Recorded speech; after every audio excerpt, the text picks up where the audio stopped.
This is Taiwan Talk on ICRT. Okay, here we go. 1, 2, 3, 4. Taiwan is probably the last place, at least in East Asia, where you'd find a traditional American jug band. But here we are. The Muddy Basin Ramblers are a Taiwan-based band that's seen and enjoyed at events and concerts across the island. They're far from being unknown. In fact, they have 2 Grammy nominations, one in 2015 and one in 2020 for the Best Recording Package category. Now, Taiwan Talk was lucky enough to have 4 of the band's members to share their experiences and plans with us. Band leader David Chen kicks off our chat by telling us how the now 22-year-old band began. Jug band music sort of fit the bill for the group that we had together, because it started off with myself, Tim Hogan, who's here next to me, Will Thielen, and Connor Prunty, who are not here, and TC came in very shortly after we started. And at the time, it was just we were just jamming, and the more we jammed, the more we needed a repertoire. So jug band music is basically old blues and sort of old folk music. So I started going through these old recordings and of people like bands like the Memphis Jug Band, and also older blues musicians like Robert Johnson, Blind Boy Fuller, of that ilk. And that's how it came about. Okay, Tim, can I get you to talk about what a jug band is? I think a jug band is often understood as a collection of instruments, and so with a guitar and a jug and a stand-up bass, a one-string bass, and then the washboard. I think at some level that kind of defines a jug band. But then, as Dave mentioned, there's the repertoire, the era of the music, and sort of the feeling that it engenders in people listening to it. Cristina, how did you get involved in the jug band, and what do you play? Yeah, I play fiddle mostly. Occasionally I also play piccolo or ukulele. I kind of invited myself into the band. I saw them play at the Tiger Mountain Ramble one year, and I said to my husband, this is the perfect band for me. I'm going to go talk to them afterwards. And so I found Will first, and I said, "Hi, Will, I'm your new fiddle player." And he was like, "Oh, hi, nice to meet you." Okay.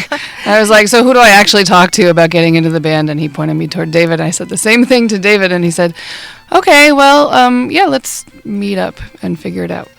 You want to say something? Yeah, I'll add some color to that. The Tiger Mountain Ramble is like this annual festival, and and you're at the festival and you're with all your friends, and it's just lots of people everywhere. And this after we played our set, this random person at the time, this woman comes up to me and goes, "Hi, I play fiddle. I'm going to be in your band." And of course we're in a jolly mood. I'm like, "Sure, okay." And the next thing I knew, we met the week after or 2 weeks after? Maybe a month. Yeah, a month tops, after. Yeah. Well, and anyway, we had kept in touch, and then the next thing we knew, she was in the band. TC, what was it like starting a jug band in Taiwan for people who probably didn't even know what jug music was, right? Yeah, like David said, we just basically showed up and jammed with each other, and we would just get together. I think the first time I played with y'all was at someone's house schooling party up in the mountains in Xindian.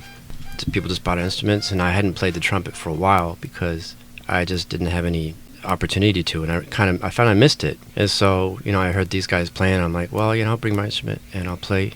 And that's kind of like what a jug band is. To me, it's like the jug is kind of a metaphor for bring what you got and play it, and we'll just see what happens. Tim, tell me what it was like breaking into the mainstream for you guys. Do you remember what that was like? And then I'm going to get Dave to interject. We were fortunate, I guess, in the first year or two of the band that we got invited to the Migration Music Festival at Dahan Park. And it was special to have a big crowd and the full setup. And whether we've broken into the mainstream would be debatable. But that was a show where we weren't just playing for a few friends in a house. And I think it kind of gave us the bug, and we liked it. We liked that feeling. Dave? Yeah, I think it depends on what your definition of mainstream is. But Tim says it well. It's like we weren't just playing for our friends. Now we were playing just for random people. Or, I mean, people who had actually come, people who had come to see some music who didn't Paid necessarily. for you guys, paid to watch, right? and pay, and also pay. So I think maybe if that's the definition of mainstream. But I mean, if you're thinking about, I would not say we were in the mainstream at all for pop, and even in the indie, rock, because we're a group of foreigners. We're kind of very much an outlier in Taiwan, but we've managed to carve ourselves a niche, and so we feel lucky. I feel very fortunate, and I think part of it, it's basically, the one thing about it is like TC said, it's this what jug band represents to you, is sort of the spirit, right? It's also, it's kind of like that home, it's like that down home kind of spirit where everybody's got their own. Some of the instruments are homemade and some aren't, and you do need some skills, and once you get together, there's nothing like a band, whether you're a group of singers or whether you're a group of punk musicians. I think there's a unique bond in this universe, which is that of a band making music together. And I think that's the core of it too, is that we're all really close friends, and we've somehow made it, kept it going over these years. TC, you were with the group when it sort of went from being a group that played at home to a group that people actually wanted to see in public. What did that feel like for you? To me, it's kind of all the same, because I don't know, when I go up on stage, I mean, Will gets what he calls the heebie-jeebies before the show, and he's like, oh, heebie-jeebies.